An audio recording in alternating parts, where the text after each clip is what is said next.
दोस्तों, मैं आपका स्वागत करती हूँ आशी स्टोरी वर्ल्ड यूट्यूब चैनल पर। आज की कहानी है दिल को छू लेने वाले पति पत्नी के रिश्ते की। तो चलिए स्टार्ट करते हैं आज की कहानी। नवीन और राधिका को आज तलाक के कागज मिल गए थे। दोनों साथ ही कोर्ट से बाहर निकले। दोनों के परिजन साथ थे और उनके चेहरे पर विजय और सुकून के निशान साफ झलक रहे थे। 4 साल की लंबी लड़ाई के बाद आज फैसला हो गया था। 10 साल हो गए थे शादी को, मगर साथ में 6 साल ही रह पाए थे। 4 साल तो तलाक की कार्यवाही में लग गए। राधिका के हाथ में दहेज के सामान की लिस्ट थी जो अभी नवीन के घर से लेना था। नवीन के हाथों में गहनों की लिस्ट थी जो राधिका से लेने थे। साथ में कोर्ट का यह आदेश भी था कि नवीन 10 लाख रुपए की राशि एक मुश्त राधिका को चुकाएगा। राधिका और नवीन दोनों एक ही टेम्पो में बैठकर नवीन के घर पहुंचे। दहेज में दिए गए सामान की निशानदेही राधिका को करनी थी, इसलिए 4 वर्ष बाद ससुराल जा रही थी। आखिरी बार, बस उसके बाद कभी नहीं आना था उधर। सभी परिजन अपने अपने घर जा चुके थे। बस 3 प्राणी बचे थे, नवीन, राधिका और राधिका की माताजी। नवीन घर में अकेला ही रहता था। माँ बाप और भाई आज भी गांव में ही रहते हैं। राधिका और नवीन का इकलौता बेटा जो अभी 7 वर्ष का है, कोर्ट के फैसले के अनुसार बालिग होने तक वह राधिका के ही पास रहेगा। नवीन महीने में एक बार उससे मिल सकता है। घर में प्रवेश करते ही पुरानी यादें ताजी हो गईं। कितनी मेहनत से सजाया था इसको राधिका ने। एक एक चीज में उसकी जान बसी थी। सब कुछ उसकी आंखों के सामने था। एक एक ईंट से धीरे धीरे बनते घरौंदे को पूरा होते देखा था उसने। सपनों का घर था उसका। कितनी शिद्दत से नवीन ने उसके सपनों को पूरा किया था। नवीन थका हारा सा सोफे पर पसर गया और बोला, ले लो जो कुछ चाहिए, मैं तुझे नहीं रोकूंगा। राधिका ने अब गौर से नवीन को देखा। 4 साल में कितना बदल गया है। बालों में सफेदी झांकने लगी है। शरीर पहले से आधा रह गया है। 4 साल में चेहरे की रौनक भी गायब हो गई।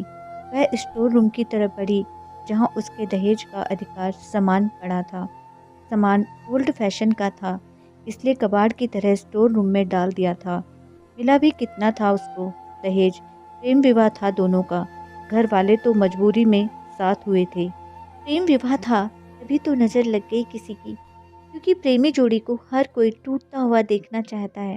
बस एक बार पीकर बहक गया था नवीन। हाथ उठा बैठा था उस पर। बस वो गुस्से में मायके चली गई थी। फिर चला था लगाने सिखाने का दौर। इधर नवीन के भाई भाभी, उधर राधिका की माँ। नौबत कोर्ट तक जा पहुंची और तलाक हो गया। ना राधिका लौटी और ना नवीन लाने गया। राधिका की माँ बोली, कहाँ है तेरा सामान?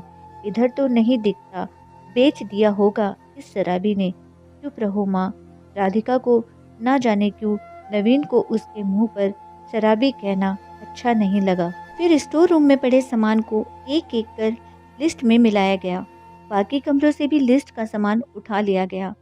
राधिका ने सिर्फ अपना सामान लिया, नवीन के सामान को छुआ भी नहीं। फिर राधिका ने नवीन को गहनों से भरा बैग पकड़ा दिया। नवीन ने बैग वापस राधिका को दे दिया। रख लो, मुझे नहीं चाहिए, काम आएंगे तेरे मुसीबत में। गहनों की कीमत 15 लाख से कम नहीं थी। क्यों, कोर्ट में तो तुम्हारा वकील कितनी दफा गहने गहने चिल्ला रहा था। कोर्ट की बात कोर्ट में खत्म हो गई राधिका। वहाँ तो मुझे भी दुनिया का सबसे बुरा जानवर और शराबी साबित किया गया है। सुनकर राधिका की माँ ने नाक भौं चढ़ाई। नहीं चाहिए, वो 10 लाख भी नहीं चाहिए। क्यों, कहकर नवीन सोफे से खड़ा हो गया। बस यूं ही राधिका ने मुंह फेर लिया। इतनी बड़ी जिंदगी पड़ी है, कैसे काटोगी? ले जाओ, काम आएंगे। इतना कहकर नवीन ने भी मुंह फेर लिया और दूसरे कमरे में चला गया। शायद आंखों में कुछ उमड़ा होगा जिसे छुपाना भी जरूरी था। राधिका की माताजी गाड़ी वाले को फोन करने में व्यस्त थी। राधिका को मौका मिल गया। वो नवीन के पीछे उस कमरे में चली गई। वो रो रहा था, अजीब सा मुंह बनाकर, जैसे भीतर के सैलाब को दबाने की जद्दोजहद कर रहा हो। राधिका ने उसे कभी रोते हुए नहीं देखा था। आज पहली बार देखा। ना जाने क्यों दिल को कुछ सुकून सा मिला। मगर ज़्यादा भावुक नहीं हुई। सीधे अंदाज में बोली, इतनी फिक्र थी तो क्यों दिया तलाक? मैंने नहीं, तलाक तुमने दिया। दस्तखत तो तुमने भी किए। माफ़ी नहीं मांग सकते थे? मौका कब दिया तुम्हारे घर वालों ने? जब भी फ़ोन किया काट दिया। घर भी आ सकते थे, हिम्मत नहीं थी।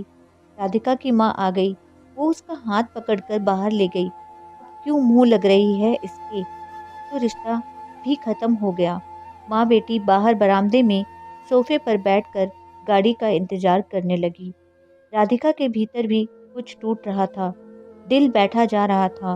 वो सुन्न सी पड़ती जा रही थी। जिस सोफे पर बैठी थी उसे गौर से देखने लगी। कैसे कैसे बचत करके उसने और नवीन ने वो सोफा खरीदा था। पूरे शहर में घूमी, तब यह पसंद आया था। फिर उसकी नज़र सामने तुलसी के सूखे पौधे पर गई। इतनी शिद्दत से देखभाल किया करती थी। उसके साथ तुलसी भी घर छोड़ गई। घबराहट और बढ़ी तो वह फिर से उठकर भीतर चली गई। माँ ने पीछे से पुकारा, मगर उसने अनसुना कर दिया। नवीन बेड पर उल्टे मुंह पड़ा था। एक बार तो उसे दया आई उस पर, मगर वह जानती थी कि अब तो सब कुछ खत्म हो चुका है, इसलिए उसे भावुक नहीं होना है। उसने सरसरी नज़र से कमरे को देखा। अस्त व्यस्त हो गया है पूरा कमरा। कहीं कहीं तो मकड़ी के जाले झूल रहे हैं। इतनी नफरत थी उसे मकड़ी के जालों से। फिर उसकी नज़र चारों ओर लगी उन फोटो पर गई, जिनमें वो नवीन से लिपट कर मुस्कुरा रही थी। इतने सुनहरे दिन थे वो। इतने में माँ फिर से आ गई, हाथ पकड़कर फिर उसे बाहर ले गई। बाहर गाड़ी आ गई थी। सामान गाड़ी में डाला जा रहा था। राधिका सुन सी बैठी थी। नवीन गाड़ी की आवाज़ सुनकर बाहर आ गया। अचानक नवीन कान पकड़कर घुटनों के बल बैठ गया। बोला, मत जाओ, माफ़ कर दो। शायद यही वो शब्द थे जिन्हें सुनने के लिए 4 साल से तड़प रही थी। सब्र के सारे बांध एक साथ टूट गए। राधिका ने कोर्ट के फैसले का कागज निकाला और फाड़ दिया, पर माँ कुछ कहती उससे पहले ही लिपट गई नवीन से। साथ में दोनों बुरी तरह रोते जा रहे थे। दूर खड़ी राधिका की माँ समझ गई, कोर्ट का आदेश दिलों के सामने कागज से ज़्यादा कुछ नहीं। काश उनको पहले ही मिलने दिया होता। अगर माफ़ी मांगने से ही रिश्ते टूटने से बच जाएं, तो माफ़ी मांग लेनी चाहिए।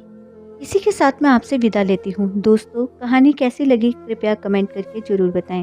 वीडियो पसंद आई है तो प्लीज़ लाइक शेयर करें और चैनल को सब्सक्राइब करना ना भूलें। आपका कीमती समय देने के लिए दिल से शुक्रिया।